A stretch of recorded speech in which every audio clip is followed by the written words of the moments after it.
I'm Holly Constant. And I'm Maddie Hockaday. We really love Parks and Rec, and we really love behind-the-scenes details. So we're researching everything from DVD extras like deleted scenes and commentaries, plus interviewing cast and crew who actually worked on the show. We also bring on guests and friends to geek out about everything parks. So join us, you tropical fish. This is literally the best Parks and Rec rewatch podcast. We're your park pals. There's a park and some pals, and there's also therapy too. We'll just see what happens. Okay, are you ready? I'm ready. As you'll ever be? Yes. Okay, everyone. Well, welcome. We have a new character unlocked on the Park Pals podcast today. We have Molly Lenz. Thank you so much for being here and for doing all the tech shit that... Of course. Thank you for having me. I'm sorry that I'm so challenged with It's that not today. you, though. The way that you're explaining it really sounds like they have some issues going on. Yeah, it was wild, but... And are you getting a new laptop? Did you talk about that? What'd you say again?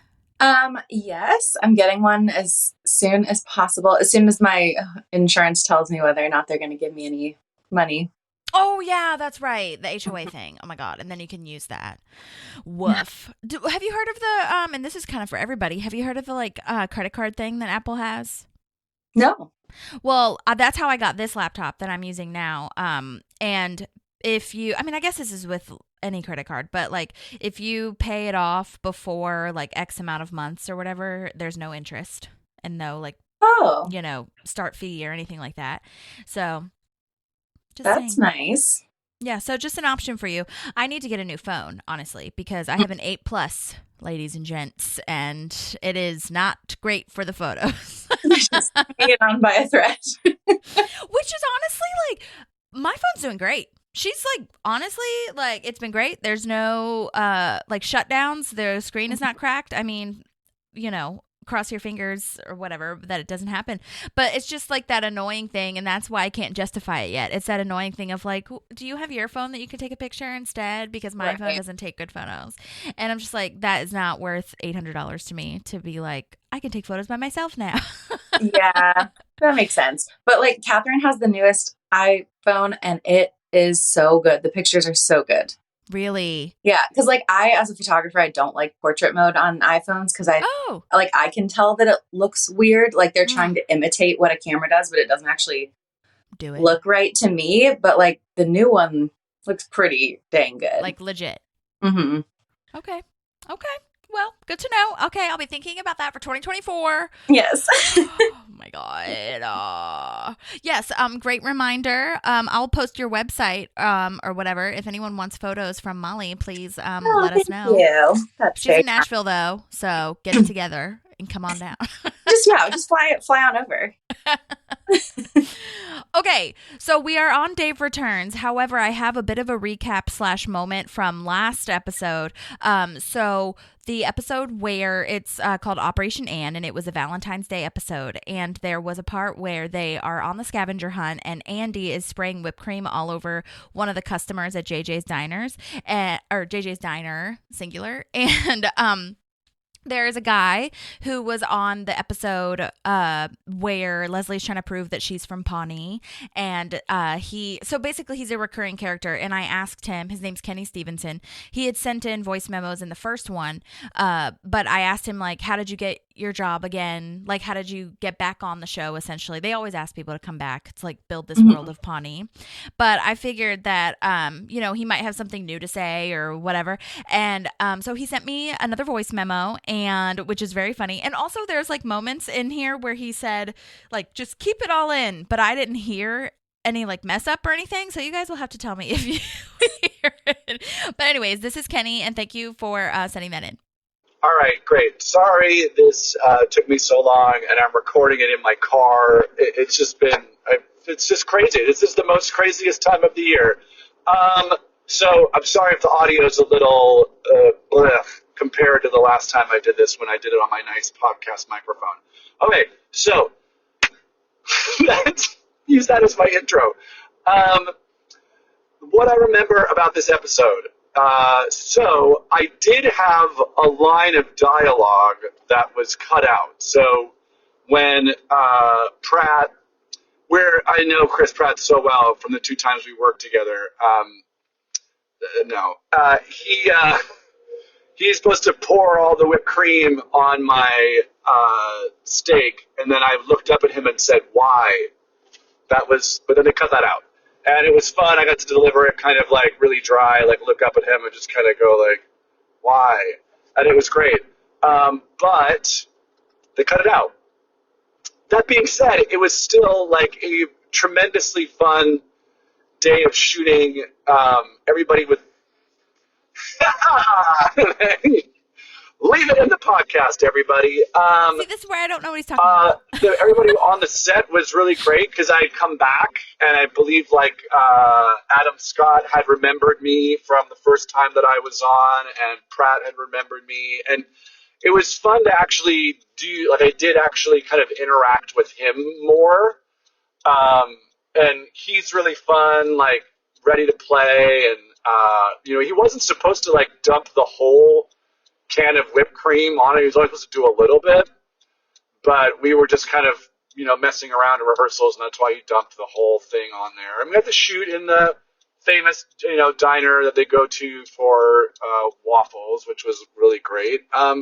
It's great. I mean, any time to work on that show was the best day ever. And even if it was one line that was then cut, I also will say this too. Everybody else in the scene is an extra, and so the woman playing my wife had to specifically not be. They had to angle away to shoot it so you couldn't see her face. So she had to turn away from the camera. Otherwise, they would have had to give her a. They had to give her Taft Hartley her a SAG, or give her a SAG voucher for being on camera. So they they tried very hard to make this woman not look at camera. So that I kind of felt bad for that person, but such is the life of an extra. I hope this isn't just the rantings of a crazy person, and that this all makes sense. But I've got 2 more episodes coming up, and I'm happy to talk about either one of them. All right. Have a great holiday. That's it. Yeah, I don't know. Maybe he was just when he said leave it all in, maybe he meant when he paused or something. I mean, I could hear his clicker, his signal turning or whatever. He was driving probably. But anyway, regardless, thanks for sending that in. First of all. Secondly, I could totally see Pratt doing that, just dumping the whole whipped cream thing on there. That makes total sense. Number 3, oh my God, do not even get me started on the whole as long as their face isn't recognizable, we don't have to pay them. I've been going through something, which I can talk about here, I guess, but I've been going through this commercial thing, just long story short, that has been going on since August. And it was, since I'm non-union, they can't see my face, but they still are allowed to use my hands, back of my head, neck, all these things. And they just keep going back and forth with these addendums, and they're stupid. And I've never called people stupid. I was telling my other actor friends, I actually very rarely call people stupid. I call them ignorant, maybe dumb, maybe a little bit dim-witted, something like that. But that means that they don't really know what they're doing. I feel like they know what they're doing, or they just have they have no idea, and they're just stupid as far as how this runs. But anyway, I feel bad for that lady too. She said, but it sounds like they actually knew what they were doing with parks. But whew, that is a whole other thing. Especially I've been in an extra as well, but I mean I feel like an extra is different because you kind of know what you're getting into. I feel like that you're not really meant to be seen or whatever. But anyway, that was Kenny's, and I appreciate him sending in voice memos. That was really fun, and I feel like every voice memo is more chaotic than the next. And there's 2 more to come. And there's 2 more. Okay, so now we are officially into Dave Returns, Season 4, Episode 15. This was written by Harris Whittles, who we talked about last week. If you're new here, he was just on Operation Ann. He's one of the people that Ann dates, and has one of my favorite lines of when Ann kind of passes on him. He's like, "You're lost, little mama." So funny. He's also one half part of the animal control of Pawnee, and he's just a huge producer, writer, comedian, or he was rather. Rest in peace. We love you. He is no longer with us, but we love him, and we'll see him so many times in the future. And then this was directed by Robert B. Wide. It's Weide. Wide? I don't know. But anyway, he is a new director for the show. This is his first ever, and I think only maybe with Parks. But he's a director, producer, writer, and he's a really prominent documentary filmmaker. So he's in that world, which is awesome. But the main thing that he's known for is Curb Your Enthusiasm. Which is, again, kind of like that documentary, mockumentary situation. So he totally knows what he's doing. One of the documentaries that he's doing now, I think, is a Kurt Vonnegut. That's how you say his name, right? I think Kurt Vonnegut. Anyway, he's doing a documentary about him. He was nominated for his work on the Lenny Bruce documentary, who was a stand-up in the 50s, 60s. And he also won an Emmy from the Directors Guild of America, or DGA, for Curb. So that's awesome. And yeah, also he did the movie The Giver, that one that's based off the Lois Lowry book. And I haven't seen that before, but I should watch that. I love that book. I remember in middle school, I was such a fan of all her books. Did you ever read those? I don't think that I did, but I think I remember one of my good friends, that was her favorite book. Yeah. So, yeah. It was a big deal popular. It was a big deal back when it came out.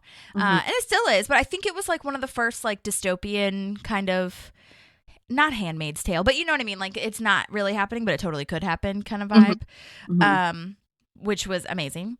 But anyway, yeah, and then Curb Your Enthusiasm is finally coming to a close. I saw that on Instagram the other day, and I was like, it's still on? What? It's like 15 seasons or something. It's gnarly. That's wild. We started watching it from the beginning and then just lost track of it because I think, well, it's on HBO, right? Mm-hmm. I think maybe we don't even have a login to that anymore. We wanted to like get to the current ones, but we never made it. I mean, I do feel like it's probably one of those shows that you can just like skip around with. Maybe, I don't know. I'm sure there's a storyline, but so much of it is improvised and everything. So it'd be fun for him to do a documentary on that, honestly, on like how they make that. And I'm sure there's some kind of behind the scenes thing, but that'd be cool. But anyhow, so those are the team, the writers and directors that we have. So really great team today. Maddie is not with us because she is literally due, what is it, next week? Hold on, let's see, what's today, the 16th? Okay, I have told myself I'm going to keep these, trying to like from here on out be like evergreen so that you can't tell when we recorded it, but I can't do it. I just can't do it. I have to talk about what's happening right now. Anyway, it's December 16th right now, and she is due on the 25th technically. So yeah, we've like a week in like 2 days. That's exciting. Do you think it's actually going to come on Christmas? I don't know. I feel like it's going to come earlier. Luckily, her mom is there now. So shouts to Maddie's mom. So glad that she's going to be there because Maddie was like, she has to be here for this. And I was like, thank God. So I don't know. I feel like it might come earlier because she's been talking about how like big she is and how like other things. And I was like, but the point of all of that is, number one, that we're sending her love and luck and light. And secondly, is that she sent in her summary because Maddie does the summary. So, and some thoughts and stuff about this episode since she couldn't join us. So I will go ahead and play that now. Good morning, good morning, good morning. I hope you guys are having just as nice of weather as I am having. It is like 60 degrees here, which is super nice. I am here to give you your summary for Dave Returns, which is one of my favorite episodes, so I'm sorry I can't be there, but I'm excited that I can give you my summary. So, this week in Pawnee, Leslie and Ben work on getting an endorsement from Chief of Police before he retires. While at the police station, Leslie runs into an old flame, leading to a very interesting dinner date between Leslie, Ben, and Dave. Meanwhile, Andy and the rest of the gang gather in a studio to record Leslie's campaign anthem. Tom pushes his luck with Anne. So my first thing that I have to say is that Dave, the way he handles this whole situation is crazy, especially handcuffing. But I also get that he's got to shoot his shot. I have to respect it because you don't want to have regrets later. Like if he made it back to California and was like, I really wish I would have told Leslie, because he's probably still hanging on to her. He doesn't know the connection she and Ben have. Like I have to respect that he at least spoke his mind, but like he did not have to go to the lengths that he went to. And he should have respected when she was like, I'm with Ben, like he should have just, dropped it. Chris's Take Me Out to the Ball Game audition is one of my favorite things in the entire world. I really want to believe that that is how Rob Lowe actually sings. My husband, Ivan, who we talk about a lot on the podcast, he sings Take Me Out to the Ball Game that way every single time we are at a baseball game because it is also his favorite. So I had to make a shout out to that. Tom and Ann, I just have my cringe face emoji because Tom and Ann, come on. Oh, it's so... but our song that we sang in the last episode for this, so good. His little baby, I'm sorry for how I acted. So good. Love it. I'm here for it. And that he went out into the rain for her to be romantic. And then lastly, I love this little nod to Duke Silver that we have. I love that Ron comes in to save the day and that April has this backstory of being his confidant and keeping his secret safe. So great episode. I'm so excited to hear what you guys talk about and all the fun things that you guys find. And I hope that you guys have a wonderful recording. Yay! Awesome. Yes. Oh my gosh. We have so much to talk about in that summary that we will dive into as we get into it. Okay. So the episode is starting with Tom just being Tom. Last episode, Ann and Tom went out and it was weird for everyone except maybe Tom. And I mean, as much as like, it's kind of funny because I feel like we always talk about how Tom is kind of like sleazy and weird and just whatever. But these like last couple episodes, they're actually kind of like funny that he's doing it. It's not just like, you know, gross. Yeah, it's like more charming. He seems like a little bit more pure about wanting to be with her. That's so true. Yes, pure. Yeah. A little bit more. Where he's like calling her, I love all the nicknames he has. Hey, Boo Bear. And berry sauce. I love Ann Berry sauce. Oh my gosh. So not Ann. Ann does not love this. So Tom is not reading the room here. But Cookie Tush, Winnie the Boo, Lady Presh Presh. Oh my gosh. Annie, get your boo. I feel like that's like a little dog's name. Lady Presh Presh. Oh, that's so true. Oh my God. Tommy's girl. Annie Banani. I wrote them all down because I was like, they're all so brilliant and they're totally like, I don't know. I feel like they have just having, you know, seen the writers from the previous episodes, they're totally Harris Whittles vibes who wrote this episode. So, but also very Aziz. So, you know, I'm sure that he had some things to say about that. But Anne is clearly like, nothing happened. Like, there is no us. What are you talking about? But it's still really hilarious to me that Tom just like keeps pushing and doesn't really get any sort of social cue from her. When he pushes her into the room and he's just like shoves everything off the desk. Yes. Like, I misread the vibe. I love saying that. I don't know if I've said it like recently, but I love saying vibe instead of vibe. It's so great. Oh my gosh. But Anna's like, oh my God, you have to be cooler about this because, you know, we have to know if it is something, which like I already know it's not. I'm so sorry, but it's not. To me, personally. Maybe it could be. But like I said, as much as we talked about this in the last episode when they went on their first date or whatever, but as much as I don't love them like being together, the writers putting them together is a really good like comedy moment because them two, I don't know. I just think it's really hilarious. Yeah, I know. I'm like shook by the fact that she even is entertaining this. Me too. That's how I felt last time. I was just like, Anne. But I also do get it to a certain degree. Like 10% of me gets it because we talked about, again, in the last episode where April was like, he's the only one that's made you smile tonight. Like, why not at least try? I don't know. Because all she wants is someone, which we all want, like someone who likes us and makes us laugh and whatever.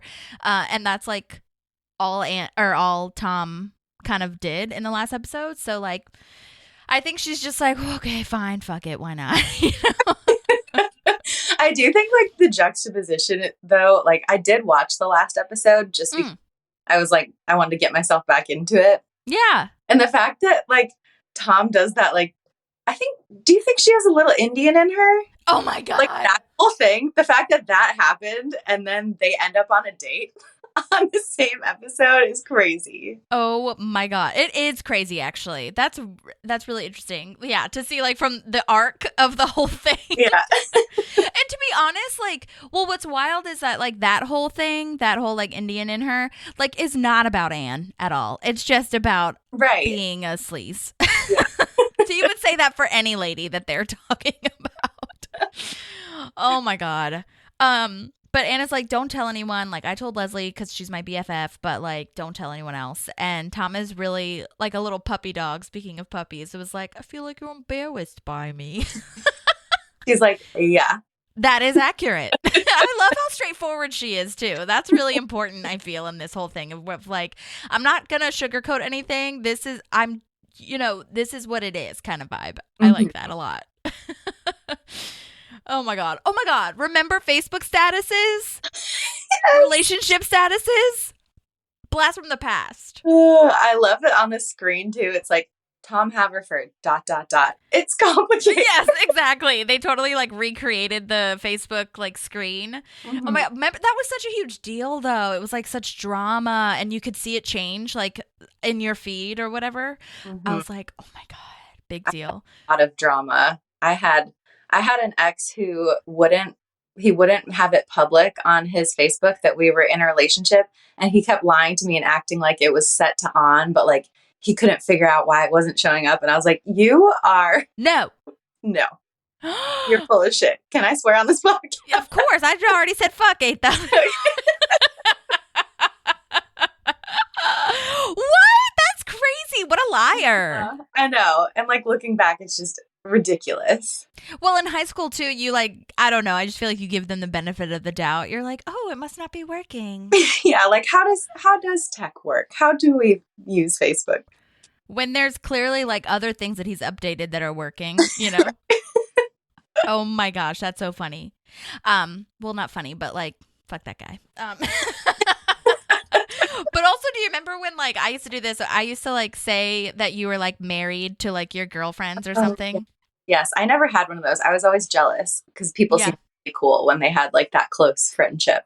Yeah, it's really special and funny.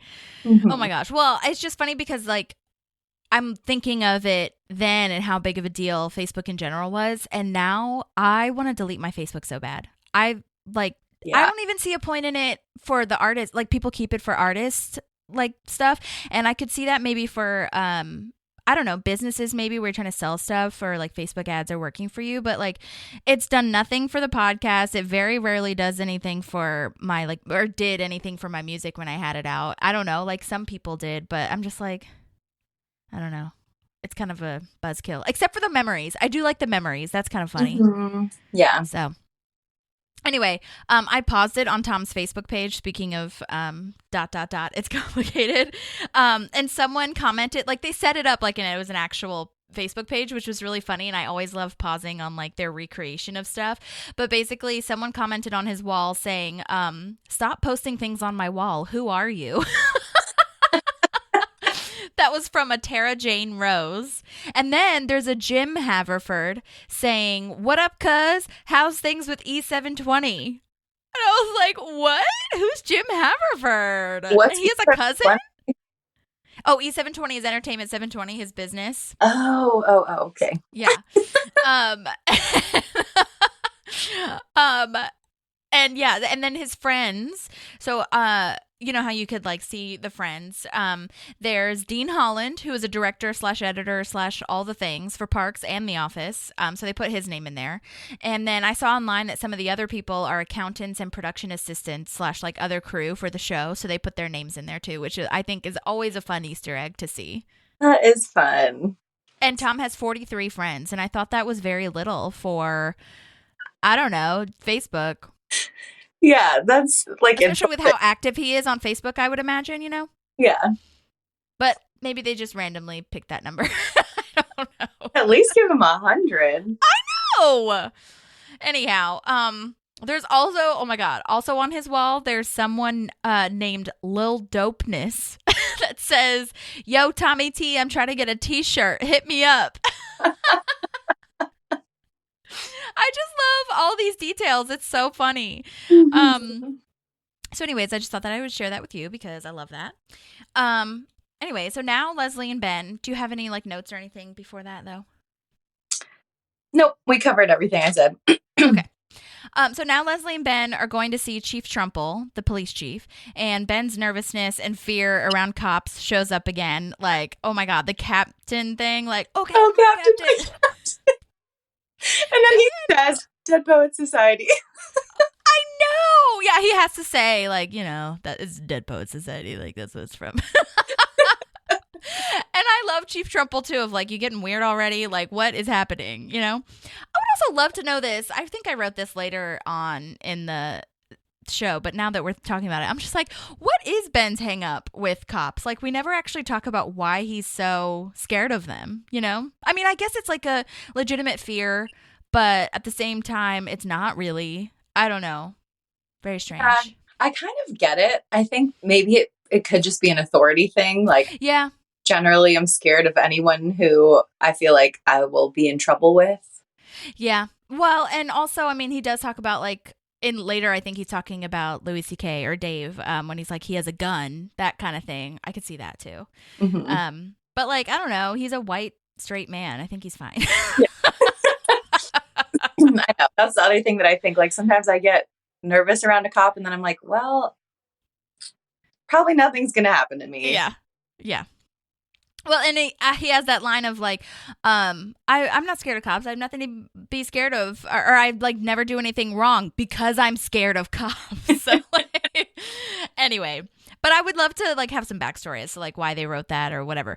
But anyhow, back to Chief Trumple. Okay, so Chief Trumple is played by Eric Pierpoint. And we've seen him before many times. He's pretty much any time the police comes up, that's really good for the show. Like they always have the same police officers show up, which is wonderful. And recently he was in something called I Am Gitmo. I don't know what that is, but check it out. 911 Lone Star. Lots of people on Parks have been on that show. And Rob Lowe is also on 911. Workaholics. And for Parks, this is his last episode because he's retiring, but he has been in it before. He was in Ron and Tammy's too, where they're at the bar with Megan Mullally, and the Eagleton episode when Leslie has to go to the Eagleton jail. And also he was in Liar Liar, and he was a sheriff on Holes. Wow. The movie Holes with Shia LaBeouf. So, like typecast, I guess, as a sheriff. But I need to go back and watch Holes. We should have a viewing of that and look for him. Yeah, I would love to. That movie. Yeah. What a moment. Oh my God, so good. I did talk to him, Eric Pierpoint, and we've been exchanging emails, but I think it just happened. The recording happened too fast. So hopefully he'll be able to send me in some voice memos and I can add it in, or some emails or something, and I can add it into the next episode because I'd love to hear, like, you know, any memories or thoughts that he has about being on the show. Anyway, we learn that Leslie is trying to get Chief Trumple's endorsement before he retires. And Ben is just in the background, like, so scared and tense and, like behind. This is after they're in the office. Like, he's sitting behind her talking head of, like, I'm trying to get his endorsement. And, like, anytime anyone passes, he's just, like, freezes and tenses up. And it's, like, so funny. And then Trumple is talking about how, and you almost forget, or at least I did, that Bobby Newport is running as well, a.k.a. Paul Rudd, because we haven't seen him in a couple episodes now. They kind of have put the campaign on hold, and this is not hold, but, like, you know, for the sake of the episodes, I'm saying they haven't really talked about it as much. But Trumple is like, you know, I like you, I've always liked you, but the Newports have donated a lot of money, they run this town, and, you know, whatever, so he feels like he needs to support Bobby Newport. But then they learn that they're having a retirement party for him later, and they should stop by and he'll give them their decision of, like, who he's going to support. And that, I think that's a really cool, I don't know, I guess nod to politics of, like, you know, they give us a lot of money, so we have to follow the money. You know what I mean? Mm-hmm. And it's not like, it's not empty money from what he talks about. Like, they're providing vests, uniforms, that kind of stuff. So, you know? Yeah. So, also, I like how he says there's going to be beer. He just randomly says that. That's why you should come. There's going to be beer. Oh my God. Then when Ben leaves, he gets crazy again. Adam Scott's performance is so on point, though. He tries to be complimentary and tries to be like, the boys in blue. Oh boy, here it comes. And he knows what he's going to say. Like 9/11. And we're walking. my God. It's like word vomit, in the words of Katie from Mean Girls. It's just like so funny. When he said like some are braver than others, I'm like, where's he going with this? He's like 9/11. Oh, so, and it's so brilliant to cut him off right there. Like, no more needs to be said. Just get out of there. Oh my God. All right. Well, now Andy and April are making an announcement about the song that he wrote for the campaign. And we talked about this last night, where I just did not realize this episode is the one with the Tom song, which we talked about last episode. And also Maddie said it, the Baby, I'm Sorry, that one. And the Catch Your Dreams. I was like, what? Oh my God. Because again, the episode name has lately been only one story, and like Dave Returns is the name of this episode, and so I didn't even think about Catch Your Dreams and like Duke Silver and all these things. So it's amazing, and I'm so excited to watch that part. It's so good. Yes. But Andy is really hilarious, and he's like trying to make a metaphor that like music is the vaccine to the flesh-eating virus, whatever the hell. And finally, what'd you say? The virus is music, and the vaccine is also music. Inject it into, oh my God. And Ron's finally like, just say your piece, son. What'd you say? It's kind of accurate. Like, about you get music? a little bit of the sickness in the injection. You know, Molly, you are correct. Your Maybe body's working when you get the flu after the flu vaccine. Your body's doing what it's supposed to do. Mm-hmm. Or not get the flu, but like get flu symptoms kind of thing. Intriguing. Okay. Good to know. So Andy is smarter than we think? What? Maybe. No, he just like stumbled into it. So funny. Side note on the DVDs, because I have the DVDs, the extras, there is the full song, full recording, and it's like a music video. They have a music video. I found it on YouTube because I was like, since it's on the extras, I'm sure it has to be somewhere. And so I'll post that in our show notes. And oh my God, it's really funny. It's really just like scenes of the show interspersed with the song, like them recording it, but it's more like you hear the full lyrics and the full song. So like it, and they don't do like Pratt is wearing quote his guitar, but like you don't see him playing it, but in the music video you do. So that's really cool to see. But yeah, it was so cute. It's like a 4-minute long music video. So definitely worth watching. Yes, I'll have to look at that. But Andy says that they need backup singers for this theme song, which I don't even know if I said that. But basically, Catch Your Dream is the campaign song, which is Andy's job for the campaign. And he's asking everyone to come to the studio and help them sing backup. I love that comment, although it's kind of awful. Of like, it's kind of like We Are the World, but I think it might actually have a real impact. Oh no, We Are the World had a huge impact. And the second one with Haiti, oh my God, great films. I mean songs and music videos.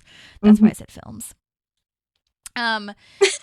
Anyway, the reason that he is taking this so seriously is because he said he originally was in charge of the hot dogs at a fundraising campaign, but he dropped all of them, like 1,000. It is cute how nervous he is and like how, good of a job he wants to do. Yeah. Well, this is a much better suited assignment for him. So absolutely. So true. Ron knows where Double Time Studio is, where they're going to be recording. Because, well, it's not revealed, but basically the audience knows he records his Duke Silver albums there. We haven't talked about Duke in a minute, so I'm glad that they're bringing it back. I was going to say, I couldn't remember because it's been a while since I've watched the whole series. Like, I didn't know if this was the first time that Duke Silver comes up or not. Yeah, no, we've talked about him before. We talked about him when a couple things. First is when April knows who he is because her parents have all his albums, and she recognized him like the second he met him, but she didn't say anything. And then they have that episode in like the second season maybe where they're trying to find dirt on each other, and Tom finds out. Which is interesting because I think it's Tom, because they don't talk about that in this episode, but I think Tom went to the bar or whatever, and I don't know why, but he like saw Duke Silver performing, and Ron was like, "Don't say anything, like don't talk about it." But I can't remember. I don't know. I guess Tom just doesn't even think about it. And that's what I'm going to say. I'm sure they just forgot that and didn't want to write it in, but I'm going to say he either forgot about it or like didn't think about like this might be where Duke performs too. You know what I mean? Mm. So, anyhow, okay. So now Leslie and Ben are walking out of the police station together, and we see that Dave, aka Louis C.K., comes back, who she used to date. They have this awkward encounter, like almost hug, but not really, shaking hands kind of situation, and it's so weird. Ben is introduced to him, and it's like very strange to see them all together. Dave has the talking head, and it's very awkward. I like the way he delivers it though, and like his pronunciation of certain things, like California, which is several miles southwest. Oh my god, and burrito. Oh my gosh. We had a romantical involvement. Does he always talk like that, or is it just his discomfort in this episode? He always talks like that. And I think he always has that, like the way he plays Dave is just that way. But yeah, I don't know. And there is a moment, and I told Maddie this because she's the expert on it, and I texted her and I was like, if this is out of line, whatever, because she studies autism and has worked with autistic people. And I was just like, I feel like the way that Dave is speaking, like his, like, I don't know, directness and bluntness, and like doesn't really take social cues. He's almost playing it kind of like he might be on the spectrum. And Maddie verified that and was like, yeah, even his speech pattern and the way he pronounces things, and like how, and that it's very like telling of how like someone on the spectrum might speak or behave. And I was like, that's so interesting. I mean, I did look it up because I did a deep dive. I was like, does Louis C.K. kind of, I don't know, maybe. But no, he's not. He just is playing it this way. And he doesn't, like, Louis C.K. doesn't speak like this normally. It's just the way I think it's written, number one, but number two, just like his awkwardness, I think, and the way that it's written of like very direct lines and not taking that social cue of like, I'm gonna sugarcoat this kind of thing or lie or whatever. I think it's just how he's choosing to play it, you know? Yeah, it's so good, the whole episode. It's so good.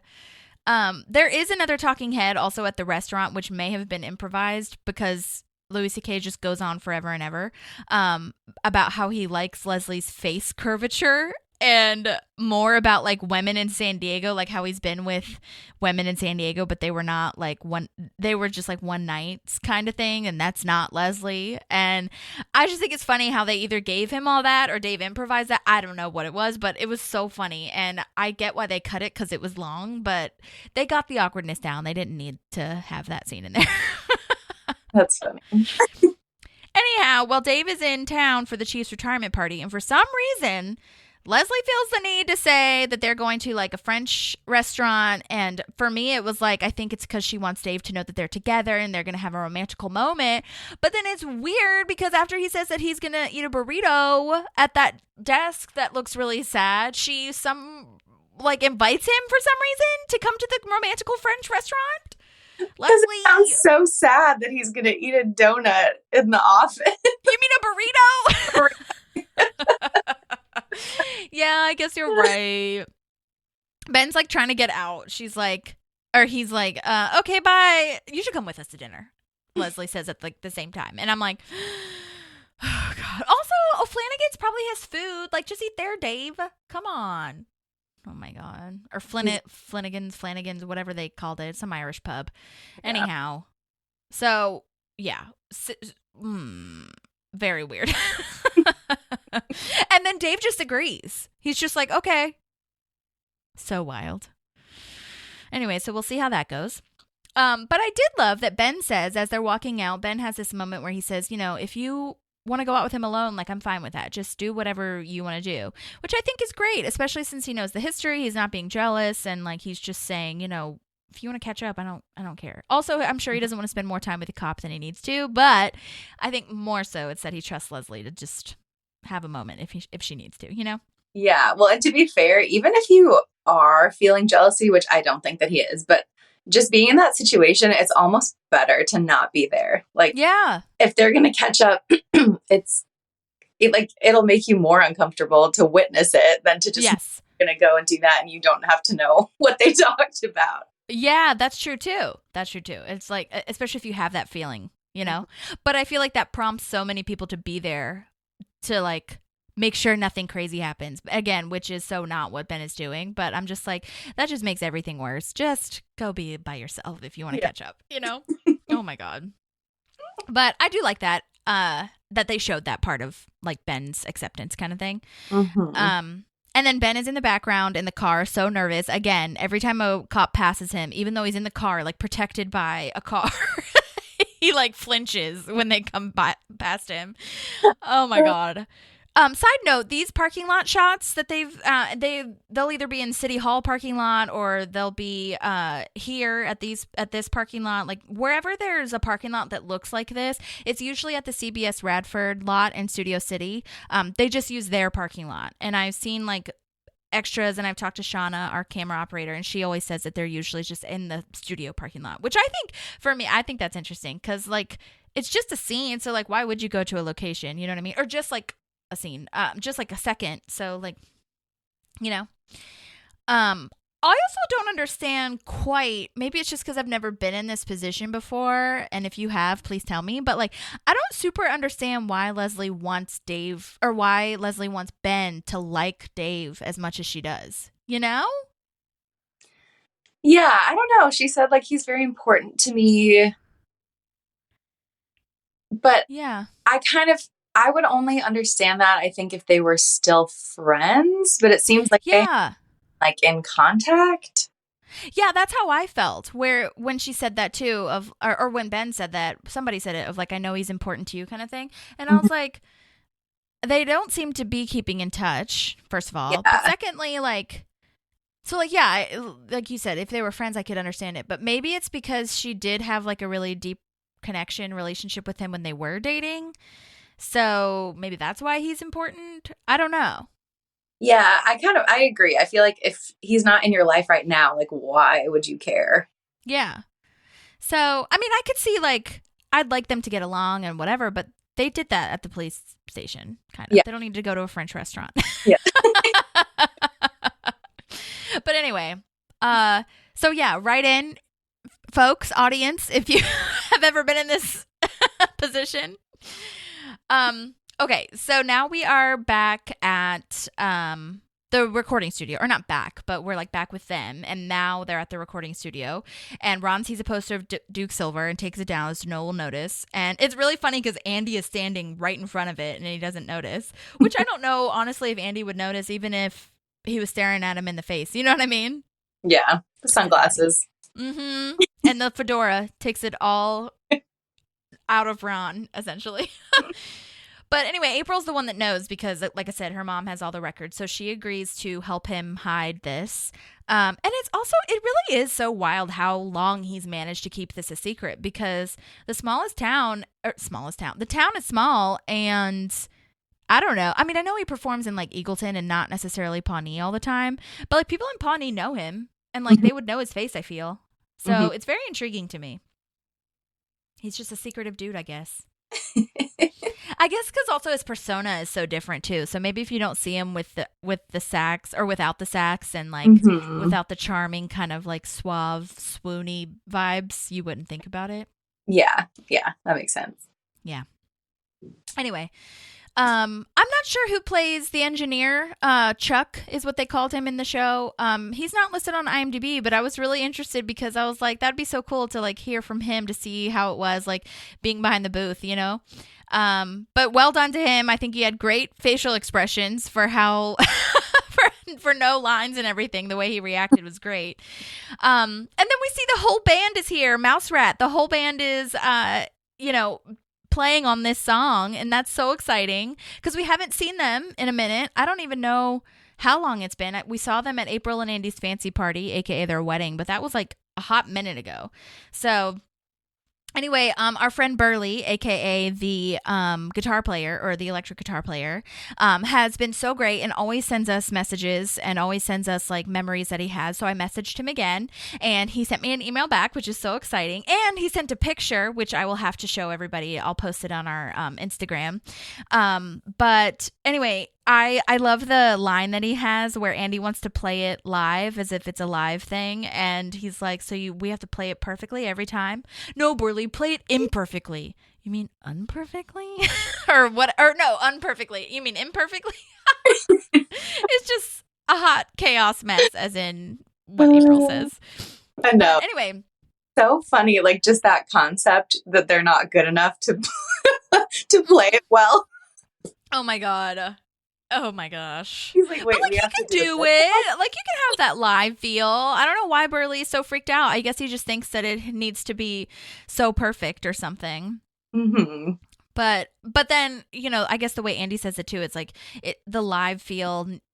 When I think live feel, I'm just like not loosey goosey, but just like this is real, authentic, maybe some gritty, not produced vibes. But I don't think that's what Andy is picturing. I feel like Andy's like, no, this has to be excellent, perfect every single time, But anyway, okay, so Burly sent me an email and he said, "Hey, Holly, I'm so glad the strike is over and you can talk about parks again.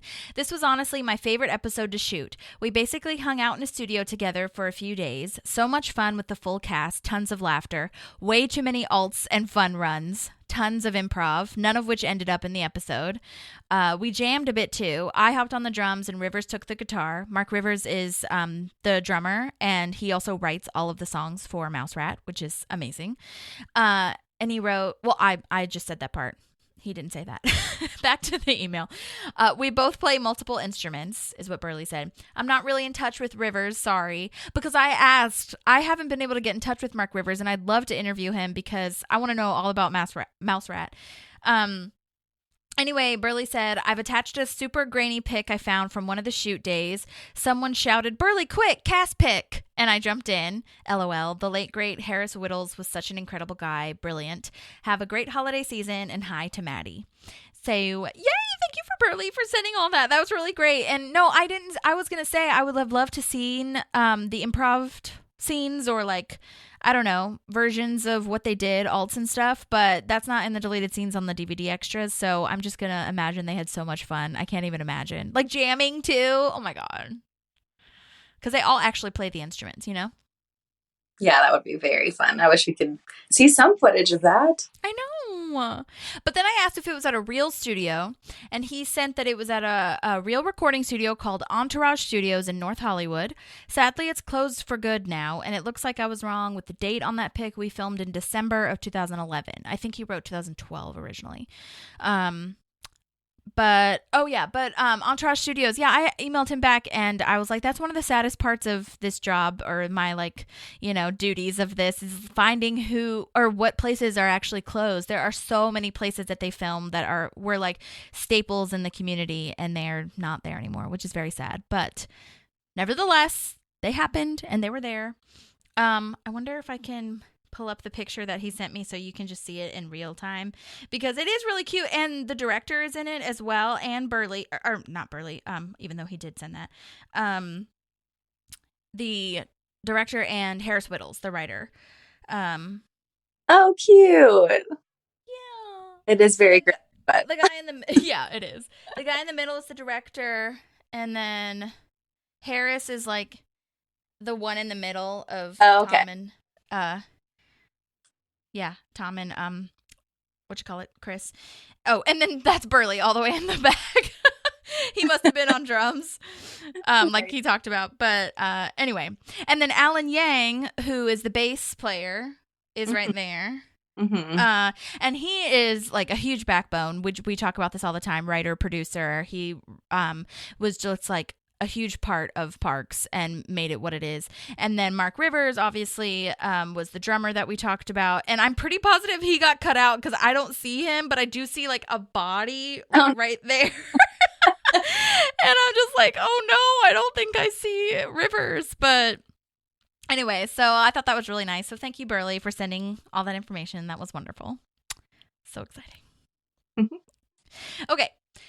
Oh my gosh. So now Tom is asking for a sip of Anne's water, and Jerry just has to make a thing out of it. That's cute. Like, you two sharing a nice, like, sip of water, bottle of water. Like, shut up, Jerry! Get out of here! He seems so, like, I don't know. It doesn't even seem sarcastic. He's just... Oh, he's always genuine. That's the thing that we've decided is that, like, people make fun of him because that we, like, originally I think you think that he is, like, dumb or whatever. But it's really just because they're never on the same page. Yeah. They're, like, he's never mean or sarcastic about it. Except for to the guy who's named Kyle, who, like, they have, like, a beef or whatever. But anyway... Yeah, he's just, like, is always genuine. He's just never reading the room, you know? But anyway, we learned that Tom told people, which is annoying. I also, if I'm being honest, I kind of like his velvet suit. His, like, crushed velvet, I think is what he calls it. It's very fancy and cute. Mm-hmm. Also, I noticed that Chris in the background is kind of upset, like, when he learns of Tom and Ann dating, because Ann used to date Chris. But, like, I don't really... understand why, because like he's not trying to be with Anne. He broke up with her. Yeah, I couldn't tell what that was supposed to mean when he said, well, I didn't know, I just have to adjust. Adjust. Yeah, it's very strange. I'm like, Chris, you have no right to adjust. Like, what the fuck? You dumped her. I think he's still upset about Millie, and so he's thinking about like who else he can be with, because they had that whole like waving situation in the last episode where like you think something might happen between them again, but I don't know. I was just like, Chris, whatever. So that's that. But it was a good, like, well, good I guess is not the right word. It was an interesting I guess like addition to this whole unfolding of learning that Tom and Ann went on a date. Mm-hmm. I also really like the thing that Tom says of like, you know, I told them while we were on the date, like as soon as humanly possible, I spread the word basically. Well, this is another thing that I thought was kind of cute when he's like, you're too hot to hide, Anne. Totally. I think that's charming. Yeah. I mean, it's annoying in a sense because Anne's like, shut up. And I totally get that. But I think that he really does like her and wants to like show her off. Mm-hmm. Yeah, I do like that. Mm-hmm. Donna has that great line of like, when you two spoon, who spoons who? And she has the drumsticks in her hand. So good. I love that. Okay, now we're at the unnecessary dinner. Also, if you have any notes or want to like stop me or anything, please do that because no, it's cracking me up because every line that I have written down is the ones that you have said. Yay!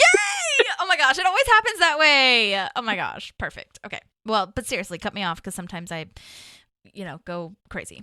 Okay. All right, so we're at the French restaurant, this unnecessary dinner. I don't want to imagine this, like going to dinner with my ex and current boyfriend. I don't know. Have we talked about, I guess, why Leslie wants to have this approval, but like, I don't know. Have you ever had this experience or like your ex met your current boyfriend or anything like that? Because I don't think I have. I have not. Yeah, I mean, I haven't had a full-on dinner situation. Yeah. I've had moments. One of my good ones was my ex and my current boyfriend talking to each other at my dad's funeral. What? No. Molly! Yeah. I don't remember hearing this story. Was it so weird? A moment in my life. It was so weird. And one of my relatives sort of not orchestrated, but she loves to talk to everybody and she knew them both. Uh-huh. And somehow they all like were in a circle together. And I was like, oh no. When you say current boyfriend, you mean your now husband? Yes. Okay. I'm just like imagining the faces in this scenario.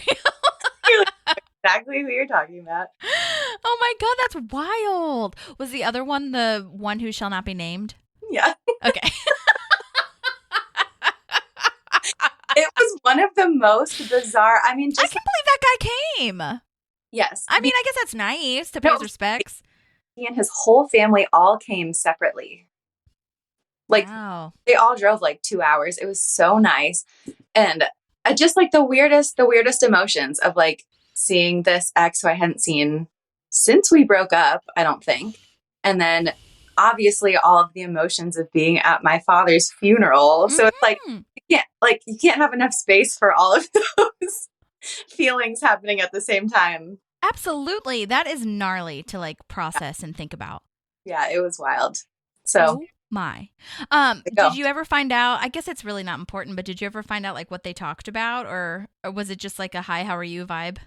I think they were probably just chatting. There was one moment that was funny because everyone is musically educated, where we were trying to figure out the playlist, like the music that was playing over the speakers, and like something was going wrong with it, and everybody was like giving their 2 cents about like how to fix the audio situation.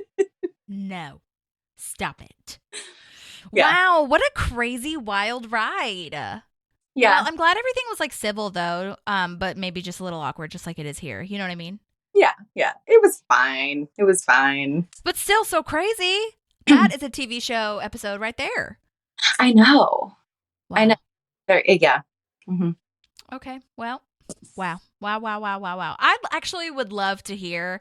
I wish that like people were more engaged. That's the thing on in 2024 I want to talk about too. I really want audience members to like really message me when I ask like, can you please message me like a situation where you had an ex and a current person, and I want to hear those and read them on the podcast, because that sounds so insane to me and would be really funny, really awkward, probably sad in some regards. Like, I don't know. I just think it would be really interesting to hear people's stories. Yeah. So, do that. Wow. Okay. Thank you for sharing. Okay. So Ben says Leslie's doing amazing as far as like running for city council. And Dave is like, well, the campaign manager is only as good as the person he's managing. And Ben says, yeah, if anything, I'm holding her back, which isn't real. I don't think that's true at all. Yeah. I don't know why he says that. Maybe just like be nice to Leslie. But Leslie's like, aw. And I just love that Dave is, well, I said my thing first. Like I was nicer first. So, but you do see, and I don't know if this was intentional. I think it was, where Leslie doesn't react the same way to Dave's compliment as she does to Ben's. So clearly Ben is, you know, my guy, you know, I really liked that. Side note, this is totally random, but I always point it out when I see something I like, but this place looks so cute. The fireplace, the wine glasses are really huge looking and fancy. The white tablecloths. I was like, I want to go here. Yeah, it did look. Did you find out where it was? No, I didn't find out. I'm sure that it's in a place that like they got location. This doesn't look like a studio. But they probably set it up. But there is a deleted scene. It's really funny. Like, Ben shows how much he researched this restaurant on Yelp, and it's so funny. Like, he knows the whole menu. I used to do this too. Yelp like isn't my go-to now. Mine is mostly Google, I think, or like just going to their website. But anyway, he knows the whole menu, and I thought it was like a very Leslie thing to do, which is kind of showing, you know, how they, you know, have things in common or whatever, but and how like they complement each other. But Dave says this place is like really fancy, so I guess a hamburger isn't, you know, like it is out of the question basically. Like, I can't get that here. And Ben is like, oh, I read that they have this really good hamburger, and then it's like really awkward, and he's like, you know, hamburger, and I was like, oh my God, this is so funny. And he goes on. He's like, you know, I read the salmon is a real star, but if you wanted to try something like this, that, and the other, etc., etc. And I was like, what? There are people that do that, though. So I'm not judging that at all. I think that's very smart, to be completely honest. If you're going to go to a place, especially one where you're spending a lot of money, like, find out what's good, you know? Mm-hmm. Do you do that when you go to restaurants? Yes. Sometimes. I don't know if I look at the reviews so much as the menu. Like, I want to know what my options are going to be. Right. Yeah. But it's smarter to what is actually good.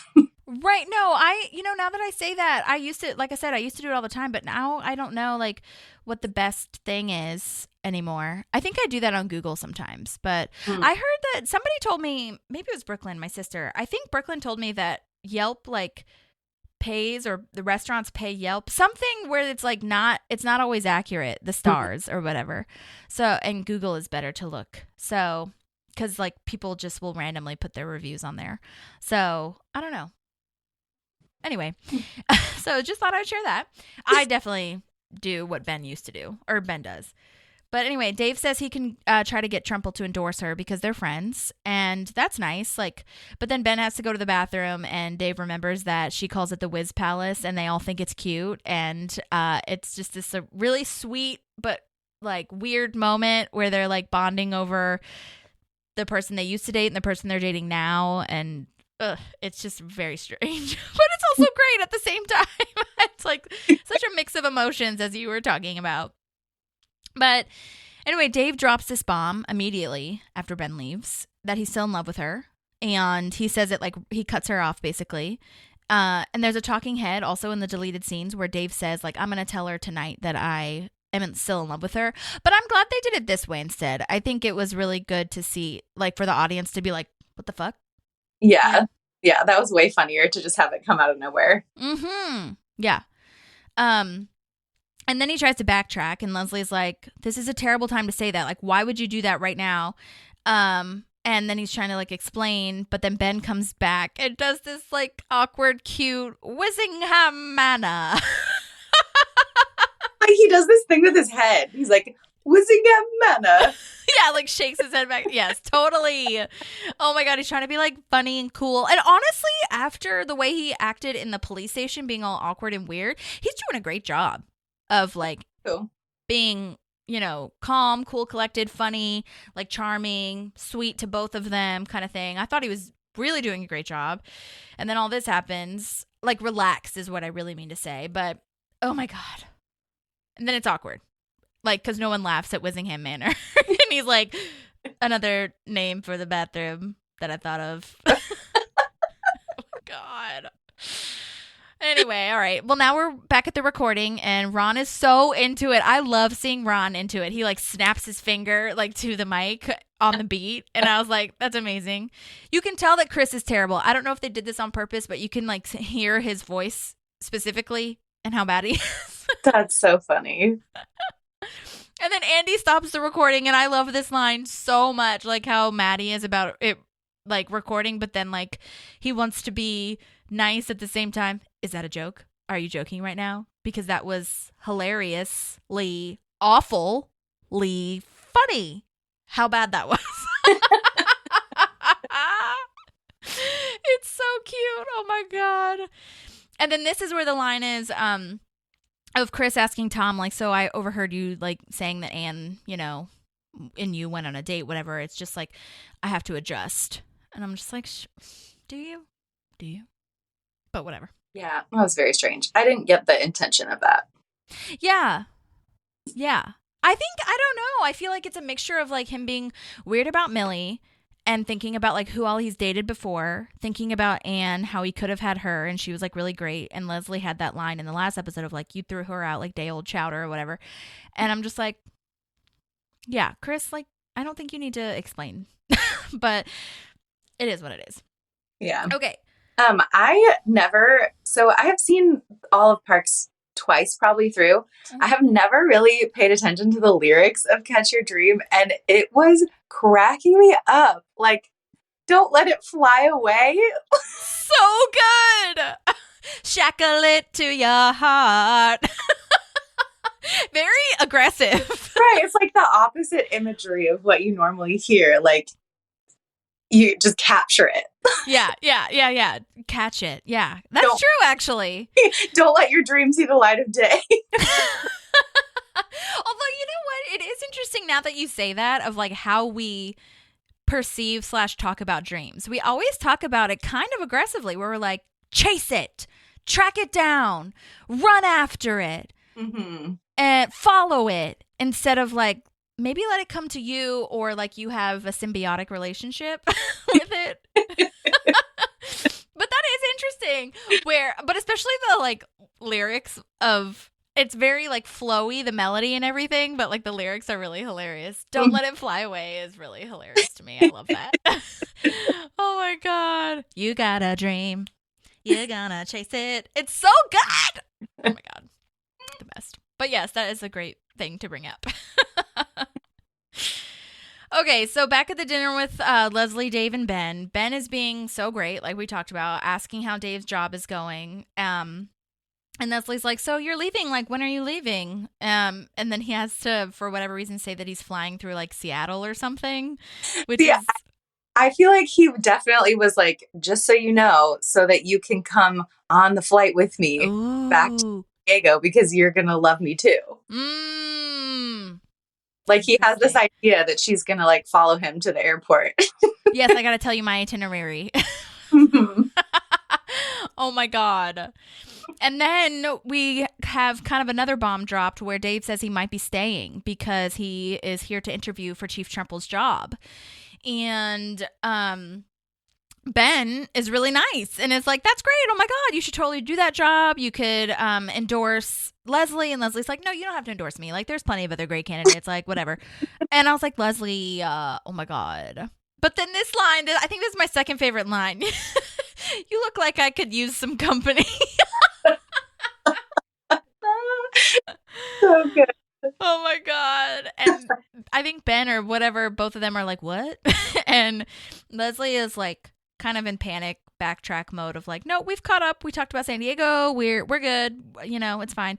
And Ben, oh my God, again, Ben is being so nice and special and just really trying to make this work. And Ben's like, you know, I could take a jaunt with you. And Dave's like, no, I don't want that.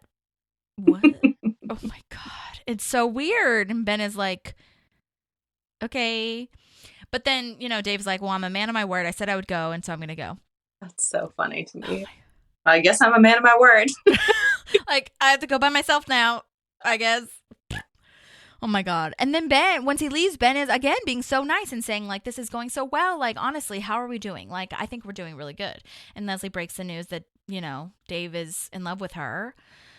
And then this is the line that I was talking about before where Ben freaks out because it's like, oh my God, he's a cop and he has a gun. Like, what is he going to do to me? He's still in love with you? What? I laughed out loud at when Dave comes back and Ben like does the cover up of like, I know, and then kind of like reaches over to Leslie like, oh yeah, I know. That's, yeah, I know.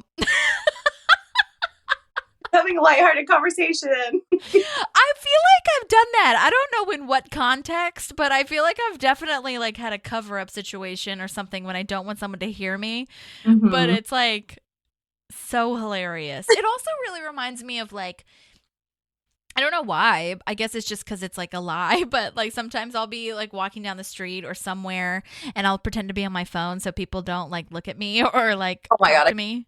All the time. So and then you kind of have a conversation with somebody that's not there. Yes. Sometimes you can just take an opportunity to think out your next move. Like, I'll be on the phone and I'm like, okay, so I think what I'm going to do is... Yes! That's a good cover. And I'm not talking to anybody. Myself. But that's also like a time when you could be like, I know. Yep, I know. Maybe that's why it reminded me of that. Mm-hmm. So funny. Oh my gosh. Okay, so back at the studio, Andy has hot tea with honey, but Andy's is literally just honey. And it says Duke Silver on the cup. And I love Ron's hand gesture. He does this like fist in front of his face. Like, get it out of here. And April smashes the cup so that Ron doesn't have to worry, which honestly is so nice. Like, I love that April is being shown in this way, like the last couple episodes of how nice she's getting, or thoughtful, I should say. And this is also where, to me, when she was inviting Chris to the movies or whatever, that in that one episode, it was like, she was just being more thoughtful to him because she knew he was going through a hard time. But with this, I feel like this is showing an arc with Ron and her being like friends, like, yeah. Like workplace proximity associates, as Ron says, because they have like that connection of not caring about work, but then they really care about the people they like and all this kind of stuff. So I thought that was really nice to be portrayed with April.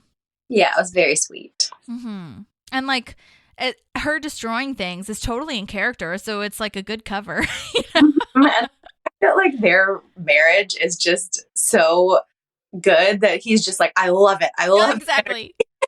Love that energy. See, that's stick it to the man. That's where it is at. Yeah, it's so cute. I love it. All right. So let's see. Everybody falls for it. Oh yeah, now this is where Andy wants to hear everyone sing so he can see who's bad. And I just love this. This is not an audition, so relax. But if you sing bad, you're out of here. Like a reverse audition. You're already here, but you will be removed. Right, exactly. You could be cut. And Tom is being creepy and whispering to Anne, and saying, "You sound like an angel," and everyone else sounds like demons. Honestly, that's very sweet to me. But it's very creepy in the way that he says it. And then this is where Chris sings "Take Me Out to the Ball Game," as Maddie mentioned in her summary, and it's so awful. I do like seeing, this is what I was going to say, like, I like seeing him, okay, like is a strong word, I guess, but it is an interesting layer of Chris's character to see him be bad at something, because he's always so good at everything and perfect and looks perfect and runs perfectly and is healthy and smart and all these things. And we're starting to see that there are more layers to him. Like, he can be sad, he can be heartbroken, he doesn't need to be, or he can't be happy all of the time. Like, he is an actual human, not this like super god person. So I really thought that was interesting to kind of portray. Maybe I'm being deep with it, I don't know, but I thought it was interesting to portray that in the ways of singing, because not everybody can sing. I mean, everybody can sing, but not everybody can like sing in a tune. And I thought that was really wonderful. Also, that he changes the lyrics too, kind of. I would like to eat at the game. I was like, so do people not know the words to "Take Me Out to the Ball Game"? No, I like popcorn and candy and the whole team and the game. Oh my God, it's so funny. Well, I mean, I'm trying to think. What are the lyrics? Take me out to the ball game. Take me out to the game. Buy me some peanuts and Cracker Jack. Cracker Jacks. I don't care. I don't care if I never come back. Or root for the home team. If they don't win, it's a shame. For it's 1, 2, 3 strikes, you're out at the old ball game. Not, I would like to eat at the game. Right. How many times do we go to baseball games? But we know the words. But we know that. That's true. Good call, Molly. Yeah. Oh. So he's also not remembering lyrics, which also shows a layer. Face at the end of, like, when he's holding the last note, and he's like, oh my God. I wrote that, the facial expressions of everyone while he's singing, and Andy's like trying to move and like count with him, like he's holding his hand up kind of snapping, and Anne's look to the camera. Ron definitely has that like squinty, like this is sour facial expression. But Chris is just so into it, and it is embarrassing to like sing in front of everybody. I can't imagine singing in front of all your coworkers. I guess at this point they're kind of friends, but still. That's true. He went for it. He went for it. He did. That's what he's really good at. Oh, God. Okay. Then we're back at the restaurant. The check comes, and Dave is confused because she's trying to get out of there as fast as possible. And he's like, but you like dessert. Like, you should get more. You should get dessert. This server is played by Brandon Zornberger, and he's been in 6 episodes of Adam Ruins Everything, grandfathered with John Stamos, Jimmy Kimmel, The Mick. He's done a ton of improv. I actually knew him at iOS. We never did improv together, but I think he was the manager or something of the bar or something like this at iOS, but I knew him. And I did reach out to him, but he didn't really think that he'd have anything like to add since it was so short. But I was like, okay, I mean, I like to hear anything, but that's okay. And in the deleted scenes, he does have like, I think 1 or 2 more lines or something, but you know, he's playing a waiter, so I get it. But here, this is where Leslie's like just trying to run away. She's like, let's get out of this situation immediately. And then this amazing, funny scene happens where they're like all standing, and Dave is like, I'd like to talk to Leslie alone. And Ben is like, well, I'd like to talk to you alone. And if not, I'd like to talk to Leslie. And then Leslie would like to talk to Ben, and then the 3 of us together. And they're like, okay, so who's talking first? Which, like, I think it's actually, again, I might be going too deep with it, but they did such a brilliant job of, like, kind of creating these characters that all will essentially go together because they all like each other. They dated each other. I mean, well, 2 of them did. And so, like, you all see kind of the, I don't know, I guess just the personalities of what's going to mesh. So they're all thinking kind of the same thing and they have the same ideas because they all like each other and have a lot in common. So I just think it's really hilarious. Which also, this reminds me it reminded me of the scene in Friends, which I think you might know, where Phoebe is dating Paul Rudd, which all crossover. And she also sees Hank Azaria or, oh God, the scientist. Is it David? Which it's making me second guess because there's a Dave in here. I think it's David. David, the scientist. Yeah, I think it's David. And they like start pointing at each other and like their fingers are like, well, I'll show you. And they both are like the same vibe. Like you can see, that's what I mean. You can see it's the same type. Mm-hmm. Like Leslie has a type, Phoebe has a type. And no one's going to get anywhere. Mm-hmm.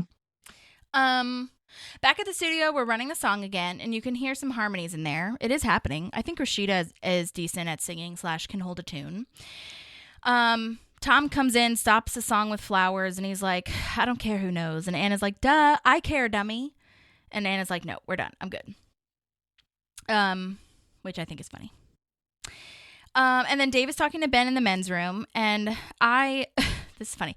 I have feelings for Leslie in a womanly way, and I think she feels the same for me in a manly way. Oh, God. And she doesn't. She has a boyfriend, is what Ben says. That information is not pertinent at this juncture. Trying to speak in his like cop voice. I think it looks like Adam Scott's about to break too. Like it looks like he's gonna laugh. That's so funny. And then he says a word that doesn't exist. Yeah, you're contraring me. That's where I wonder if he like improvised that because it does seem like Ben's about to laugh. So, oh my God. Then Dave handcuffs Ben to the urinal because Ben won't give the blessing for him to like try to win Leslie over. Just pure impulse right now. Dave is not thinking anything through at all. But he does get Leslie alone finally, and he tells her this lie that Ben said, I don't respect her as a woman. She's like, he said that? He said that. And Leslie's like, okay, fine, just say what you need to say. And then like that's, again, when I say pure impulse, it's like, did you not think that Ben would try to call Leslie or text her or something? And again, with the direct bluntness, this is where I was talking about like in social cues where she's like, what were you thinking? And he's like, we'd have time to talk while he was locked up and then you'd decide to be with me and then we'd uncuff him together. Oh my God. Okay, so now we're back at the studio. This is where Maddie was talking about it's raining outside, and Tom is like, ladies love guys waiting for them out in the rain, like nature's throwing me a bone, and woof, no. She doesn't even know you're out there. Like, what? Oh, God. Andy's stressed, laying on the floor of the studio, trying to figure out how to solve the problem of the song, and Ron tries to help. Also, I noticed that he has his shoes off, and I just figured that was like a random Andy thing. But then in the deleted scenes, Andy is requesting everybody take their shoes off because all the greats record barefoot, is what he says. Oh. So, just a little side note, Ron refuses to because he just is like, Ron. And then Jerry's, oh my gosh, this is so funny. I think they should have kept it in. But Jerry's feet stink apparently, and everybody was like, what is happening? And he's like, I've been to doctors. He said, he has this line of, there's nothing science can do. Doctor said there's nothing science can do for me.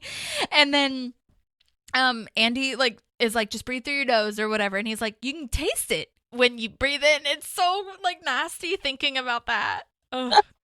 Anyway, that was a funny deleted scene. Also, when Andy is like banging his head against the floor, it looks really hard. Yeah. But I guess he does that kind of stuff. Like when he was hanging his gold record and everything. Then he's kind of offensive, but he doesn't mean to be, where he's like, no offense, Ron, but what do you know about music? Yikes. Well, Chris / Andy, you're about to learn. Because Ron feels bad, so he begrudgingly, but also to be nice, says like, and also to prove him wrong a tiny bit, probably, maybe, tells Andy to take a walk, just clear your head.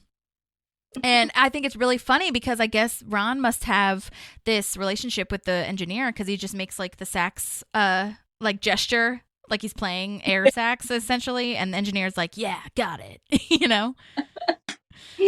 And then this is where Tom is waiting out in the rain, like, and boo boo. Dummy. Oh God. I don't know if I've ever had a rain moment with a person, a romantical person. I feel like that's just in the movies. Yeah, I don't think I have either. So, lesson learned. Yeah. Anyway, now we're in the car. Leslie's trying to turn this whole situation around on Ben. Like, I don't want to say I told you so, but it's really was her idea to go. And she says, I'm sorry. And for some reason, it mattered to her to get Ben's approval on him, which, again, we've talked about. Like, we're not really sure why, but, you know, whatever. And she says she wants to go home because she doesn't care about the endorsement now. She just wants to, like, put this night behind her. And I really love this, where Ben is really stepping up throughout this whole episode and was like, let's not make your terrible decision making, like, part of how you win this campaign or not, you know? Like, you still need the endorsement. And that was really great. And Leslie really responds to it. And I think that's lovely. Mm-hmm. Okay, now we're back at the studio and Anna's like, WTF? Like, what was your thought process here? And I love how Tom says, movies. It's so funny. What would make you think I would like that? Movies. That's fair. It's fair. Society has told us. It is fair. It is fair. Society has told us that. Yeah. And it's also told us that, like, if they don't like you or treat you terribly, then they're in love with you, you know? So, like, I get Yep. Okay, so now we're at Trumple's retirement party. It's so weird. Officers are asking Ben if he wants a beer, and it's like this back and forth of, yeah, I'll definitely take a beer. And he's like, you know, but if you're driving, I can't. And I just love this back and forth with both of the officers, and Ben is like, just tell me what to do, because I'm with him. I'm like, what do you want? I know. There was going to be a moment where they were like, we're just messing with you. But there wasn't. Totally. Don't make a mistake you'll always regret, son. What? Oh my gosh. One of the officers is Will McLaughlin, and he's, again, just like Chief Trumple, has been in pretty much all the episodes with the police in it. I did message him, and he is going to send me some voice memos, but it was kind of too soon, so he'll send me some stuff when he is able to, and I'll add it into the next episode. We did see him, just as a reminder, we saw him in the episode with Bowling for Votes, where he takes down the report of Ben punching the mean guy that was mean to Leslie. So I love that they're bringing back the same officers. I think that's really important. And oh my gosh, there's a deleted scene here, which maybe it's just, I don't know, me, but I thought it was like yikes moment, because they come in, Ben and Leslie come into the pub, and the officer, Will McLaughlin, that I just talked about, is like, oh, you must be the the guy who stole Dave's girlfriend, and gives him like a serious dirty look. Oh. And there, again, like you said, there was no moment of like, I'm just joshing. It was like silence. And I was like, oh, shit. But everything was scary. Like when he like goes to take the piece of paper out of his jacket and everybody freaks out. I'm like, this is way too intense. So intense. They are just, yeah. And then Ben is like, okay. Oh, this is also in the deleted scene, I believe, where Ben is like, okay, you go talk to Dave. I'll go talk to the chief. Leslie's like, no, like, I don't want to talk to Dave. It's fine. But Ben is really set on the fact that Dave is important to Leslie for whatever reason. I don't think he or we understand. But so Leslie, you know, is like, okay, fine, I'll go talk to him. And I like that when the deleted scene, I understand why they cut it, obviously, because we don't really need to see like the setup. But I always love that when deleted scenes kind of show how we got to where we do see, or what we do see, you know what I mean? Mm-hmm. Yeah. Oh, also, oh my gosh, this is also in the deleted scene. When the camera pans back to Ben after Ben's like, go talk to Dave, the cops are staring at him, and Ben is like, I don't have any pot. And it's so awkward and funny, and it's like exactly what the 9/11 joke does. So I think that's why they cut it, because it's just the same. But oh my god, Ben. Crazy. Okay, these officers, by the way, I talked about Will McLaughlin, but the other officer who is kind of like yes and knowing the beer thing is named Tracy Howe, who's also, or maybe I think it's Howe, Howe, who's also been a recurring officer. He's been in The Blacklist, Elementary, 24, NCIS, a bunch of others. So good job to him. Glad that we could shout you out. And then this is where Leslie is talking to Dave. And she's like, you know, if you move here, great. And I hope we can be friends and stuff. But if you do stuff like this, I can't be friends with you. Like, I'm in love with Ben. And that's that. And Dave apologizes, which is nice. And he calls Ben Shrimpy, which I think is kind of funny, obviously, because it's just funny. But anyway, he really wants like Leslie to be protected. And I think that's why he says Shrimpy, because, you know, he's like, he's small and he won't protect you, but I will. And then Leslie tells him about how Ben punched a guy for her, which I think is really hilarious that he's like, well, good for him. I mean, not that, whatever. Tell me where that guy is and I'll punch him too. I just thought that delivery was really funny. There is a sweet deleted scene here also where Dave apologizes to Ben, which I think is really nice and I don't think should have been cut, because I think that's important for Dave to apologize to Ben too for the whole cuffing situation. Mm-hmm. You know? Sorry, I handcuffed you to the bathroom and also told your girlfriend that I was in love with her. While you were there. Oh my God. Ugh. But Leslie's there to witness it, which I think is really important as well. And they shake hands and it's very like special. And I think, well, I don't know. I'm probably reading too much into it, but the tag which we'll talk about, is probably his apology, maybe kind of to Ben, in a weird way. Anyway. Okay. So now we're back at the studio and Andy is saying like, we have to start over. Everything is bad. I wrote a new song, The Promise of Tomorrow's Wings. Which, as a reminder, when we first, I can't remember what the first ever song was. I think it was The Pit. But they talk about how in the commentary that Mark Rivers, the one who wrote this, and Andy, like as, you know, Chris Pratt as Andy has to have like wings, champion, and like flying or whatever, like all in all of his songs essentially. Mm-hmm. And it's very true. It's very, very true. So he definitely has a way that he likes to songwrite. But anyway, Chuck actually looks like the engineer guy, like actually looks like he's about to delete everything because Andy's like, you know, just scrap it. And I was like, what? Why are we about to delete everything? You and Ron just had a moment. And Ron is like, wait, hold on. You know, don't delete everything. And Andy hears this and knows that it sounds better. He's like, is that a new mix? Like, where is that saxophone coming from? Which I think is wonderful. And it leads me to believe that Ron knows how to like mix music as well, you know, or like what to, you know, say or produce, you know what I mean? Which is really interesting and lovely. I don't know. I just think it's a really interesting factor of like, if Duke Silver's recording, he like is a producer on his records probably too.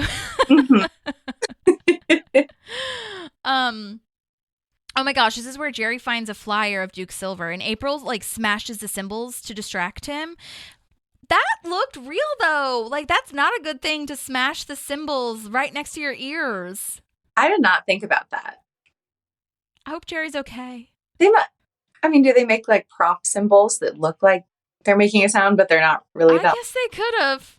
And they could have done it like, I don't know, maybe they like could have upped the volume or something and it wasn't as hard as it looked, but yeah. I don't know. My brain was like, oh my God, that's really bad for you. But anyways, okay, so now we're back at the pub. Ben is fighting for Leslie to Chief Trumbull, and trying to be like, listen, you should just endorse Leslie. This is where he takes something out of his jacket and everyone freaks out that he might have a gun, and it's like very intense and weird. And then Ben makes these really great points that Newport is only going to be short term. Like he doesn't actually care about you. He just wants to give you a few things to get, you know, off your back or whatever. But Leslie has this plan like long term to raise pensions, cut hours, make their lives actually better. And then he ruins it. He like has them and then he gets awkward again. Pretty sweet sauce in there, Ace. Like, I love that though. Like, what's wrong with you? I don't know. But this really shows how great of a campaign manager Ben is, because Leslie probably would not have gone to the retirement party, like with the whole situation with Dave. And I think that's really interesting too, where again, back to his line of like, I'm holding her back. Like that's just not true. So I guess Ben was just saying that to make Dave feel better. I don't know. I think that's what it was. Anyway, Trumbull ends up giving Leslie the endorsement, which is amazing because Ben really nailed it, honestly. And it's really nice to see them working together. And I just love that because I feel like that's a really, I don't know, we don't think that that's like part of the story. But to me, watching this, that was like a really pertinent part of this whole episode was like Ben is really stepping up in all the ways, you know? I mean, he's awkward and weird, but he gets the job done, you know? Yeah, that's true. I didn't think about that. It's very sweet. Mm-hmm. I love this line. I'm about to endorse 10 beers into my mouth because this has been a very stressful evening. All right, so now we're all leaving the studio. Oh my gosh, this is the best part of the whole thing. Tom says no gimmicks, no playbooks to Anne. And then he just fails. This song is so great. I thought that we should hear it. I recorded it. Baby, I'm sorry for how I acted. But if you give me another chance, I could be the boo of your dreams, girl. So when you're sleeping and you're dreaming of a boo, I want that boo to be me. I want me to be that boo. So will you date me? I'm saying okay, yes, fine. Yes, I will. I will go out with you. Enough, please. Really? Yes.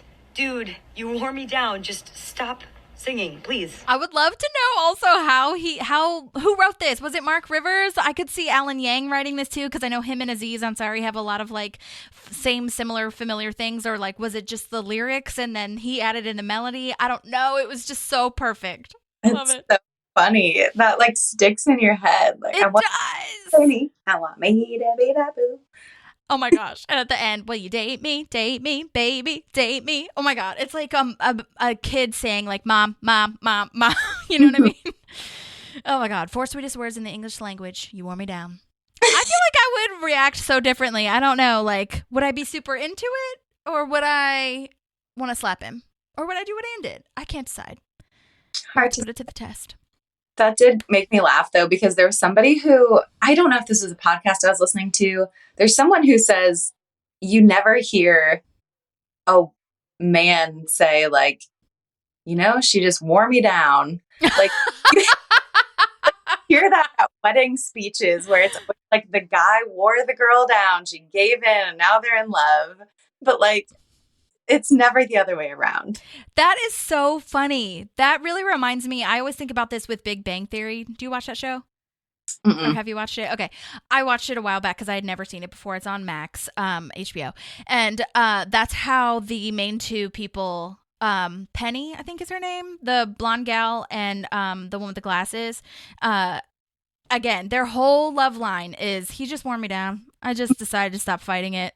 And I was like, what the fuck? Is that appealing? Is that like, you're interested in that? That's what always, and I mean, look, I understand to a certain degree because everybody has their own journey that they're going through, but the whole thing of like when a guy doesn't like you, like that is the biggest turnoff for me. I'm like, if you don't like me, even friendship, I'm just like, if you don't like me, I'm not trying. Right. That's the biggest turn on when you like me and you're trying to like get with me and you're obsessed with me. Okay. Mm-hmm. Anyway, Anne, good luck, baby girl. Great song, though. That's what we get from it. Okay, the very last thing is the tag where Dave sees Ben letting all these cops go to the bathroom before him, and it's so funny because Ben is letting everyone just pass him, and I love Dave's line of like, this is where the sternness / directness really comes in handy and works in this moment, where he's like, why would you just be standing here? Why would you just be outside of the bathroom randomly? And then he lets him go in, and Ben really needs Dave at this moment. And I think that's kind of like their moment of like, okay, we're good. I'll let you go to the bathroom. He's like, thank you so much. Oh, well, that was Dave Returns. We did it. What a great episode. Oh, so good. And Molly, now that I know that you are interested in coming on and being here, then I will ask you more often. You can be our park pal. We have a great community here. I'll tag you and everything. This will probably come out in a couple months, maybe a month or two. I don't know. But yeah, so I hope that everybody had a great holiday, however you celebrate. Molly, I will also put your website on the thing if anybody is interested. And thank you again so much for being here. Thank you for having me. This is so fun. Yes, it's so fun to just laugh for 2 hours at Parks and Rec. Okay, well, thank you again. And yeah, everybody don't forget to rate and review and subscribe and do all the things that you need to do to make this podcast a thing. And we have exciting things happening in 2024. So, keep us posted if you have any requests. But otherwise, we'll see you next time. Bye. You can say bye too, Molly. Bye.